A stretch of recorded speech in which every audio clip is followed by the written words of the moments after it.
El-Hadisus Sədis, 6-cı hədis. An Ayşə radiyallahu anhə qalət. Ayşə radiyallahu anhə deyir ki, Ləm yəkunin nəbiyyü sallallahu aleyhi ve sellem alə şeyin minən nəvafil əşəddə təahudən minhu alə rəkətəyil fəcr. Peyğəmbər sallallahu aleyhi və səlləm nafilələr içərisində fəcr namazının nafiləsinə əhəmiyyət göstərdiyi qədər başqa heç bir namaza bu qədər əhəmiyyət göstərməzdi. Sübh namazının 200 rükət sünnətinə. İmam Buxari rahimehullah rivayət edib 1163-cü hədisdir, Müslim rivayət edib 724-cü hədis. Başqa bir hədisdə gəlir ki, Peyğəmbər sallallahu əleyhi və səlləm deyir ki, "Rəkətə el-fəcr xayrun minəd-dunya və ma fiha."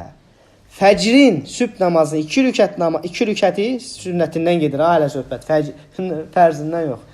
Sübh namazının 2 rükət sünnəti dünya və içindəkilərdən xeyirlidir. Subhanallahil azim. Bəli, Müslim rivayət edib 725-ci hədisdə. Allahu ekber. Sonra Ayşə radiyallahu anhənin deyir, bu hədisini rivayət edir fəcr namazının fəziləti. Bu da deyir, ratibələr içərisində ən üstünüdür. Kim də deyir, bu yəni bu sünnələrdən nəyi tərk eləyərsə, onu deyir, nə eləyir? Qəzasını edir. Hətta bax, bir şey deyim ki, bax, bu fəcr namazı, məsəl üçün, səfərdə digər sünnətləri qılmırsan.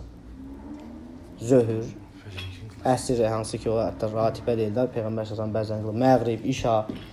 Bunları qılmırsan, amma fəcrin sünnətini qılırsan. Peyğəmbər sallallahu əleyhi və səlləm ona görə deyir, bax, nafilələr içərisində ən şiddətli, ən əhəmiyyətlə yanaşdığı namaz idi. Çünki hətta səfərdə də heç belə tərk eləmirdi. Səfərdə də olsa qılırdı onu. Amma digər sünnələri qılmırdı. Və o qədər fəzilətlidir sübh namazının 2 rükəti. Və bu fəcr namazının və sübh namazının sünnətində kim bacararsa, sünnətdir ki, 2 İxlas surəsini oxusun. Yəni İxlas və Kafirin surəsini.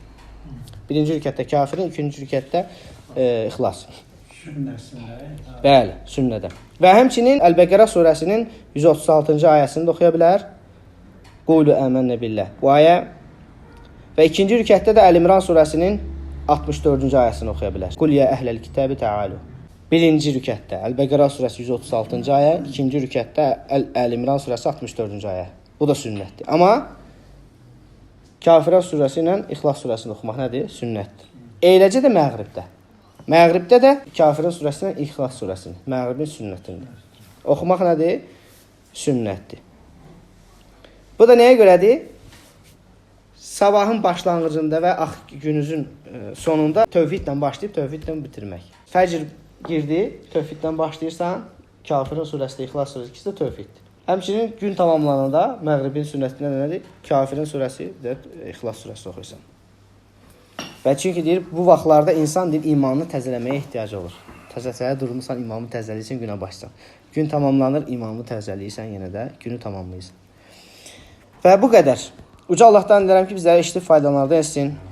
Allah subhanahu wa ta'ala bizi öz dinində sabit etsin. Allah subhanahu wa ta'ala bizi sünnəni doğru bir şəkildə anlayıb, başa düşüb, əməl etməyə bizlərə müvəffəq etsin. Allahumma amin. Bizi sünnənin işığından heç vaxt ayırmasın. Bidətlərin zülmətindən isə bizi uzaq tutsun. Subhanəkə Allahumma hamdik. Əşhədu ən la ilahə illə ənt. Əstəğfiruka və etûbu ileyk.